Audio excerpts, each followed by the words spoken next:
Greetings, my friends. I am Gilles Mansillon. I come to say hello. I hope you're you're traversing this very powerful full moon eclipse today, tomorrow. And so it is eclipse are the most powerful, potent energies in transit astrology. For those who are sensitive to the fact that we are connected to much greater all than what's going on our little planet here, which is a beautiful planet. We are participating in our salvation, so to speak. And I discussed in my last video to say yesterday that we're talking about fifth dimension, that we're going to achieve that fifth dimension, that paradisical reality. For me, it's like my consciousness has achieved that decades ago. What I have to deal with is my physicality, the third dimension, and my emotional body, my fourth dimension. They need to be aligned with this fifth dimension.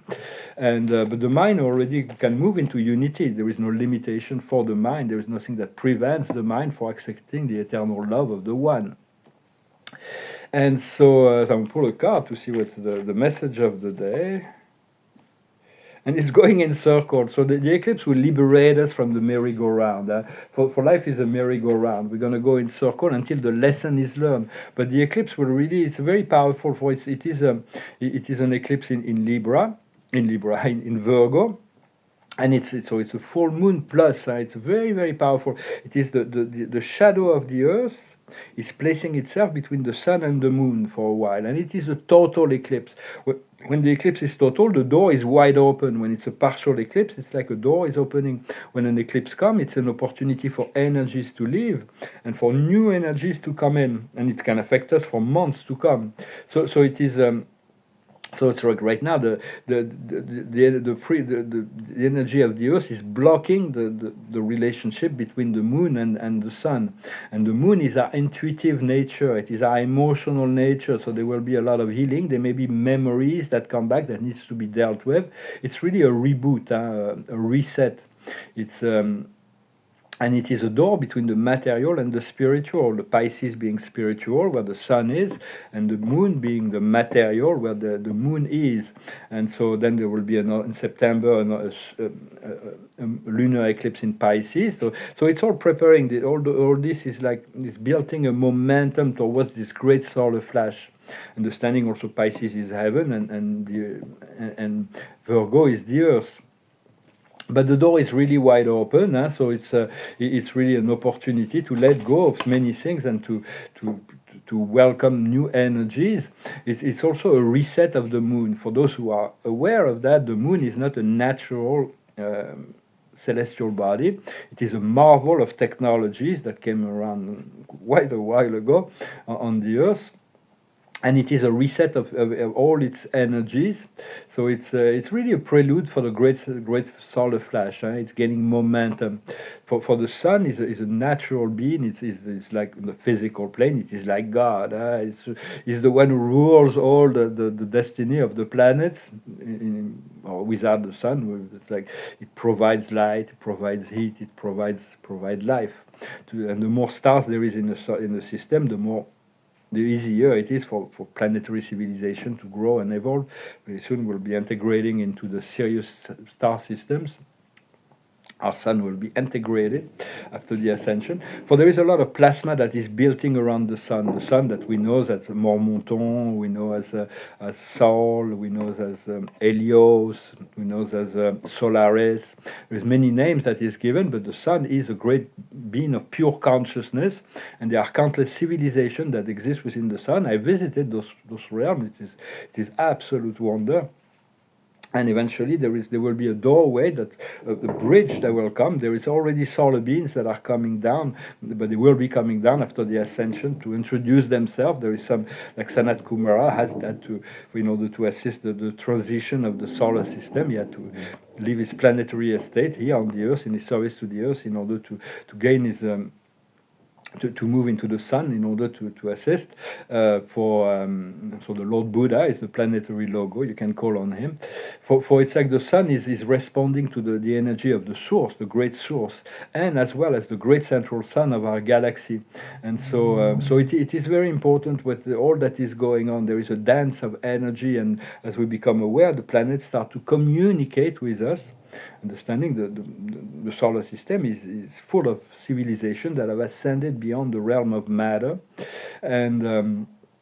and so it's very important to bring the presence of God wherever we to continue to cultivate this presence. But wherever we go, we bring this presence of God, and the more we have of that inner light, like the of that divinity is manifested within ourselves, the more it will be able to activate the collective I am presence and align it to activate miracles and unexpected alignment and resolutions. For we all have the same divinity within ourselves, but we can only enjoy what we have cultivated and developed and activated. So it's like continue to cultivate that presence. I know my presence is like, it's not a mission to do that, it's more a function of the divinity, for it is the Holy Spirit that is doing all that, not necessarily consciously, but we more and more we are able to navigate the flow of the divine energy with more consciousness. So I wanted to discuss the idea of religion. For religion is very important. Each religion was revealed in the specific time according to a specific culture, and all the religious that are really sincere and dedicated to truth will find their way home. Yet there is many that will be locked in dogmas that will be more difficult. But there have always been mystical groups within all religions that have maintained esoterical truth and continue to continue to preserve the secret knowledge. For the age of secret and hierarchies are going to be replaced by an age of spiritual empowerment. For there's been a lot of religious censures.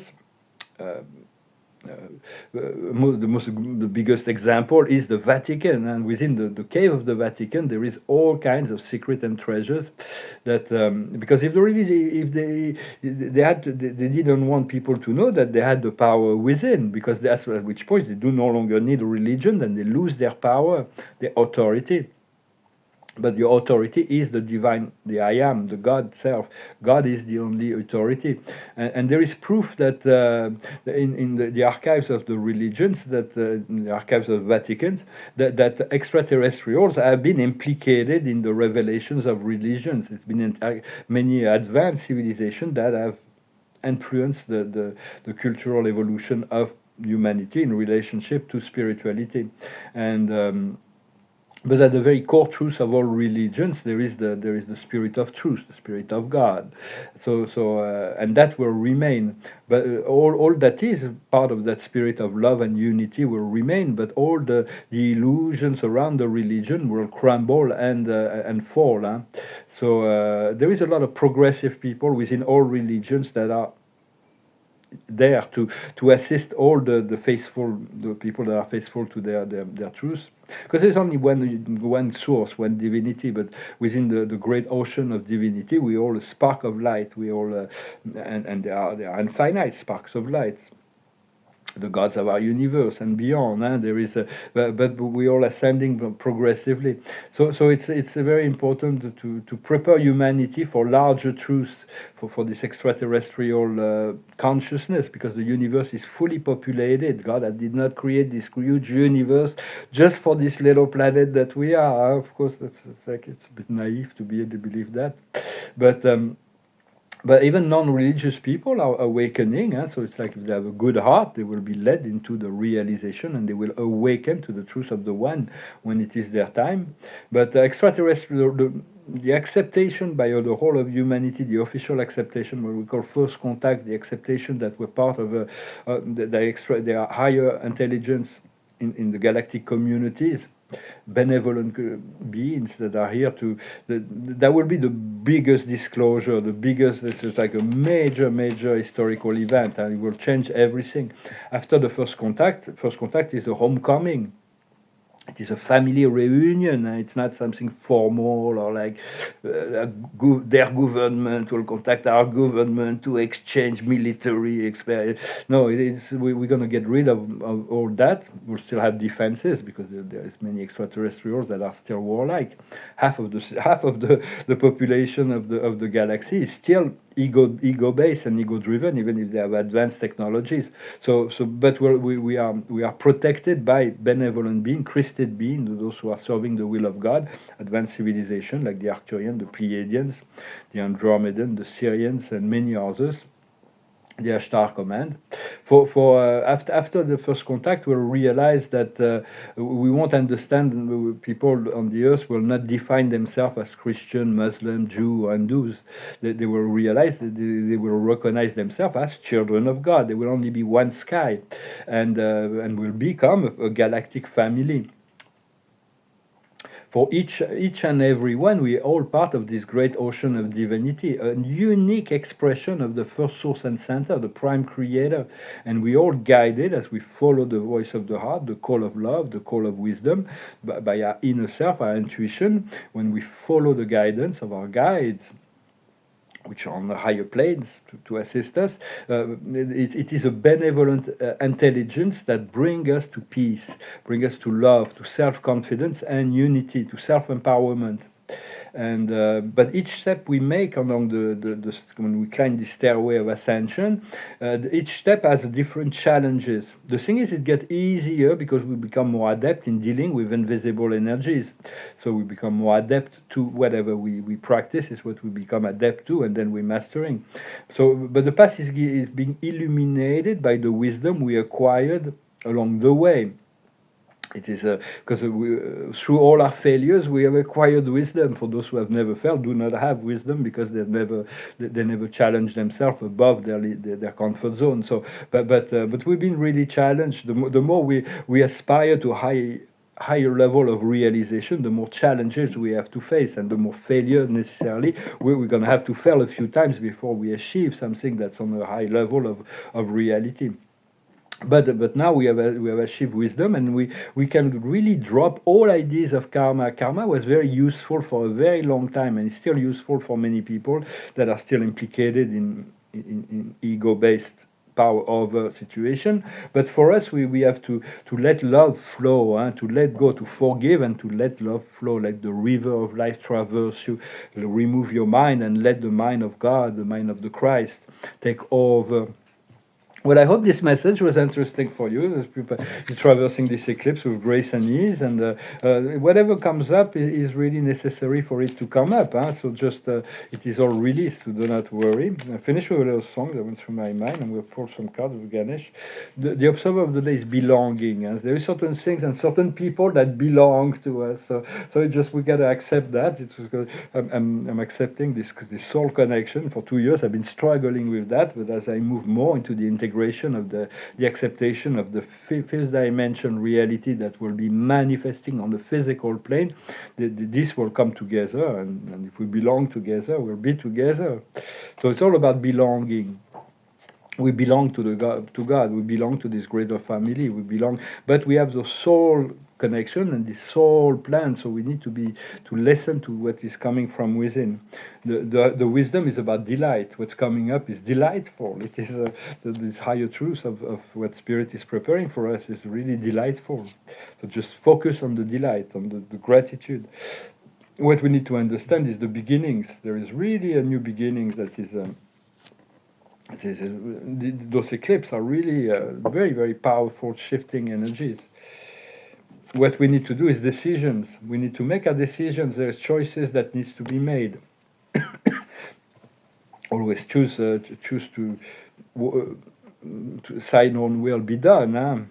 So just but within the great will of God, God will allow you to have your preference, to choose, and Spirit will definitely try to work out whatever has value within your own choice and preferences in a better way even. And what's coming is the outcome will be a very powerful energetic movement, and it's going to be a great powerful change that is in the work. So on the physical plane will be affected, but for now, in any event, we seek to continue to appreciate and integrate the higher energies of that is coming down to us. Well, my friends, I will finish with this little song. It's the beginning of a song that talks about it's a sad event, but it's a pretty song about the death of Buddy Holly, this musician. It's a pop music song. It's called American Pie. It goes like this. A long, long time ago, I can still remember how that music used to make me smile. And I knew if I had my chance, I could make those people dance and maybe they'll be happy for a while. But February made me shiver with all the papers I deliver. Bad news on the doorstep. I couldn't take one more step. I don't remember if I cried when I read about this widowed bride. Something touched me deep inside the day the music died. And I said, bye, bye, Miss American Pie. Took my levee to the Chevy, but the levee was dry. Then good old boys were drinking whiskey and rye, singing, this will be the day that I die. This will be the day that I die. It's a very long song. For we don't have to worry about death. The appointment's already, the day is already set. So whoever is afraid of death is afraid of living. So just enjoy, take care of yourself, enjoy your life, and then when we die, we return to the light where we came from. But it's not about death, for it's a death and a rebirth all the time. We have to accept to die, to be reborn in spirit as well. And the observer of the day is success. So there is a great deal of success that all the plans of the light workers will be manifesting. And so just trust in your success. The higher wisdom is pleasure. We're going to be able to be more pleasure oriented. It's okay to have pleasure, although it's short terms.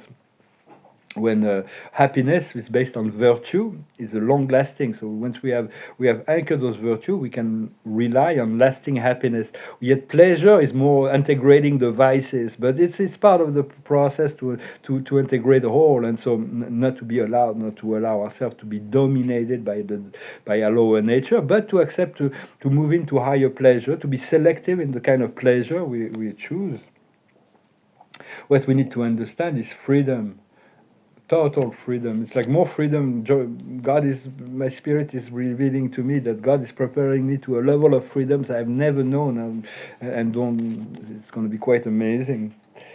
What we need to do is community. We are all one community, a human community, and it's all about every country, every culture has something to bring is an asset to the collective humanity that we're part of. So it's also about forming communities outside of society that will be enlightened communities that will serve as a model for the rest of society, because most of humanity will take a lot longer. So we're going to start being able, it's not about being elitist, but it's like in some sense it will be a spiritual elite that's going to be able to start forming, co-creating together in service of the rest of humanity. But it's very much also in community. Everybody's complementary, and we all have our own piece of the puzzle. And the outcome will be taking risk. It's important to be courageous and to follow the flow, whatever God's calling you to do, to take leaps of faith. And it's like, for me, it's like with this soul connection, it's a great risk. It's like a long shot in a gamble situation. It's like, but I know I'm going to take that risk. I'm going to take that chance, and we'll see where it goes. So it's like the more risk we are able to take, the greater the reward. So be audacious, be bold, be audacious, be courageous, and continue to follow the flow, your own flow. I thank you very much. I wish you a wonderful day, and I'll talk to you later. Namaste.